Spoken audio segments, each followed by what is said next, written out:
ears gonna hear me. Through the spirit we see clearly. They swinging if you get near me. Now your boy blowing the trumpet. I used to pull up and dump it. Toting them guns out in public. Riding on off, that was fun shit. Boy, I don't flex for the IG. Wanna go script a script, nigga, try me. Keep Excalibur, he right beside me. To break the laws of God, I don't like things. Book of Psalms, chapter 91, verse 1. He that dwelleth in the secret place of the Most High, him that dwelleth in the secret place of the Most High, which is wisdom and knowledge, his wisdom and knowledge and understanding, which brings his protection upon you, read, shall abide under the shadow of the Almighty. You shall abide under the shadow of the Almighty. He will protect you, read. Verse 2. I will say unto the Lord, I will say of the Lord, He is my refuge and my fortress, my God, in Him I will trust. And those of us who have this wisdom and knowledge and understanding, in Him we shall trust. Read. Verse 3. Surely He shall deliver thee from the snare of the fowler. And if you trust in the Most High is going to deliver you from the snare of the fowler. All these traps and all these mechanisms, right, that the right man has got set up for us in these last days, the Most High is he's going to protect you from these things, right? Read. And from the noisome pestilence. And from the noisome pestilence. What's going on, man? What's going on? You got any questions? What's your ethnic background?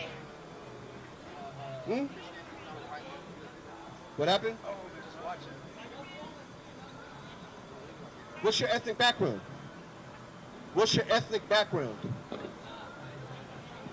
Habla español. Where are you from? Oh, you're from Afghanistan. You Muslim? I got a couple questions for you, man. You got time to give me dawah? Because I got a couple questions for you. Yeah? Give me Surah 12, Baba Kusha. Break them down, brother.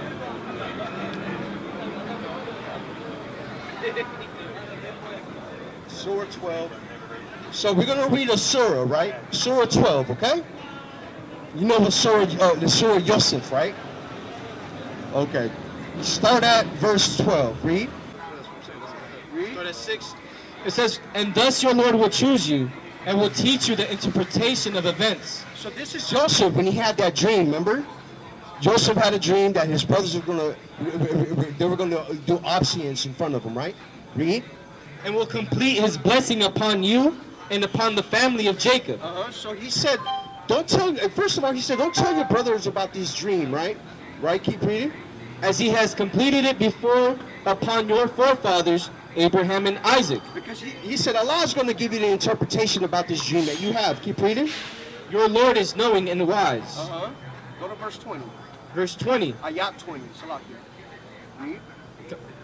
Verse 20, it says, and they sold him for a cheap price. They sold him for a cheap price. You know the Arabic word right there that it's saying right here? Oh, you don't. So what language do you speak? So you speak Farsi or Urdu? Okay, so look, in the Quran that you read, right? It's in Arabic. It's in Arabic, right? What's the Arabic word right here about few coins? Oh, I don't understand that. I'm going to tell you what it is. Okay. It says dirham, right? This what? Dirham. Dirham. Dirham, yeah. Okay, yeah, dirham, yeah. But my question is, why is Muhammad speaking about the dirham right here when the dirham didn't even exist while he was alive, let alone in the time of Jacob and Joseph? Muhammad died what? He died what? 632. The dirham came out in 724 or 743 AD. I have no answer. So let me tell you something. The only thing I understand, I trust Moses, Jesus, everyone. And Muhammad, Moses, Jesus here. But that's the thing though. Muhammad shouldn't know about the dirham because the dirham didn't exist when he was alive. Okay. Right? So who wrote this surah? So you mean the Quran is not correct? Okay. So you have to talk with do you read hadiths? Al-Bukhari? a little bit, yeah. Do you read Al-Bukhari? Yeah. the Hadith al-Bukhari. Let's go to chapter 6, 159 to 160, right? It's saying that there's plenty of Qurans. And you guys say there's only one Quran. As I said, brother, let me tell you, I have not like that much information about these things, right? Right. So you have to ask someone that he knows. He have information about this. When you things. read this book, this is your book, right? Yes, it is. Give me the surah. It is my book. Whatever surah the captain's going to ask you to go. It's like, yeah, I'm about to say the signal ain't working. It ain't coming up. It's okay, my friend. You know you're the It's all right. It's all right because many Muslims can't answer this question. You're not the only one, right? Plenty of Muslims can't answer this question, right? Just like this other question that I want to ask you. What's the Arabic word for prophet? Prophet, Yeah, Rasul, Nabi, Nabi, right? Rasul, Nabi, yeah. Because Rasul is not prophet. Yeah. It's apostle or messenger, right? Oh yeah, messenger and Nabi, yeah. So how is Muhammad a prophet? Even in your Shahada, it doesn't call him a prophet. It calls him a Rasul, not a Nabi. He is a Rasul and a Nabi. What's the difference then? Messenger and prophet. What's prophet? Same A messenger. prophet is someone that prophesies, that says, this is going to happen. God told me to prophesy this to you. This and this is going to happen, and it happens just like God says. Muhammad never gave a prophecy. Give me a prophecy Muhammad gave. Let me tell you again, brother. I hope I could English, I could understand English very well. Then I will let you know what's the correct and what's the what I want to say. The problem is that I can't understand and I can't speak well. That's my problem. So I respect everything. You guys just go ahead and continue whatever you want. Okay? Now this is I respect everything. Surah 45 and 16. Watch it. Right? Brother, And verily, I'll read it slow. And verily, we gave the children of Israel. He's saying we gave the children of Israel, B'nai Israel, right? B'nai Israel, read. Yeah. The scripture The Kitab, we gave them the book, right? The Kitab, read.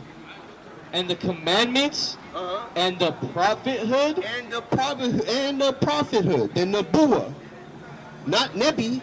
It's saying that all the prophets are going to come out the children of Israel. Was Muhammad a child of Israel? right. He was a child of Ishmael, right? Of the Quraysh tribe, right? Right. Right? He was of the Quraysh tribe. So he wasn't of the children of Israel. Your own book disqualifies him to being a prophet. Read. And provided them with good things and favored them above all people. You are all right. Let me go, brother. I mean, this is your book. Just I stand here because I respect. That's it. You know, I have to do that. Hey, you believe in the Quran? Do you follow the Quran? Do you live by the Quran? I can't like how they say. Do you- Like I have to pray 5 times. I can't do that. You only do 3 times. 2 times. 2? Okay. But here's the thing. Do you know the Quran teaches that you can marry a little girl before it's called prepubescent, meaning before she menstruates? Yeah? Watch this. Again, this is crazy, right? When we start reading it. This is Quran 65, right? Verse 1. In the name of God, the gracious and merciful. O Prophet, if any of you divorce women, divorce them during their period of purity and calculate their term. And be pious before God, your Lord, and do not evict them from their homes, nor shall they leave unless they have committed a proven adultery, right? So the only way you can leave them is if you can prove that they've committed adultery or divorce them, right? Let's get to the point. It starts telling you all the women who can. It says, and I will provide for him, this verse 3, where he never expected, whoever relies on God, he will suffice him. God will accomplish his purpose. God has set a measure to all things. Verse 4, as for those of your women who have reached menopause, you know what menopause is? Meaning she's too old now, she does not have her period. Remember, she's too old to have children. You know, women get to a certain age where they don't have their menstruation anymore because they are beyond the point of bearing children, right? It says, as for those of your women who have reached menopause, if you have any doubts, their term shall be 3 months. And also for those who have not yet menstruated.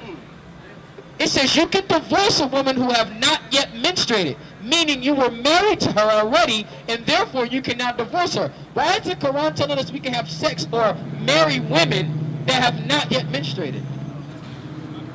As I said, You want to know why? Because you're disgusting. Have a good day, man. Right. You're disgusting. Get out of here. and as well, You're disgusting, man. You're I stand disgusting. here for 30 Go to your minutes. home, take your Quran, go take a crap and wipe your ass with it. Right? Because that's what it's telling you. And any of our people that's following that is disgusting right along with you, man. Right. Damn right. Okay. Is that good or is it bad? Is it okay? Is it okay to deal with prepubescent women? I'm asking you. Listen, I'm asking you, as I told you, I don't understand and I can't tell you in English very well. You don't understand. I don't need you to tell me in English. I'm telling you. Okay, listen, please. I'm saying, are you okay with that? Here, I respect, I stay here for 30 minutes just to listen. You didn't sit here for 30 minutes. And you but are it's okay. telling me get out of here. Thank you very much. Have a good day. Yeah, get out of here, you disgusting, sick, flipping twit. Right. And next time, bring your imam or your mullah, man, for we can cut him too. That's right. Right. So this is the same question that no Muslim can answer. Why is Muhammad speaking about a coin that doesn't exist, man? Let alone in the time of Jacob and Joseph, right? We got coincident evidence in the Code of Hammurabi what they were dealing with at that time. Because shekels is not a coin. It didn't become a coin until like about, I want to say, 1st century, 2nd century or something, right? It's originally a system of weighing measurement, right? So people were dealing with ingots of silver or whatever, right? Give me the Code of Hammurabi, section 250 to 251. Read. 250. Code of Hammurabi 250. If while an ox is passing on the street market, someone pushes it and kills it, the owner can set up no claim in the suit against the heir. Verse Code 251. If the ox is a goring ox, So if this ox already has gored people already, read.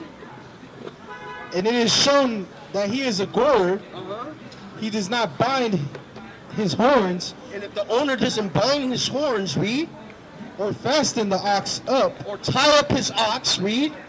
and the ox gores a freeborn man and kills him, And if it gores and kills a free man, read. the owner shall pay 1/2 a mina. The owner of the ox shall pay 1/2 mina. Read. In money. Code 252. If he kills a man's slave, But if he kills a man's slave, read. he shall pay 1/3 of a mina. He shall pay 1/3 of a mina. Now we can go look up how many shekels are in a mina.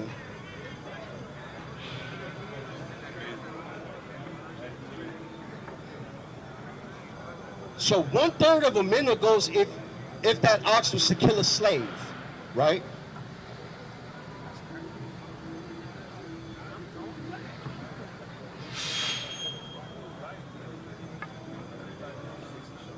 Read that again.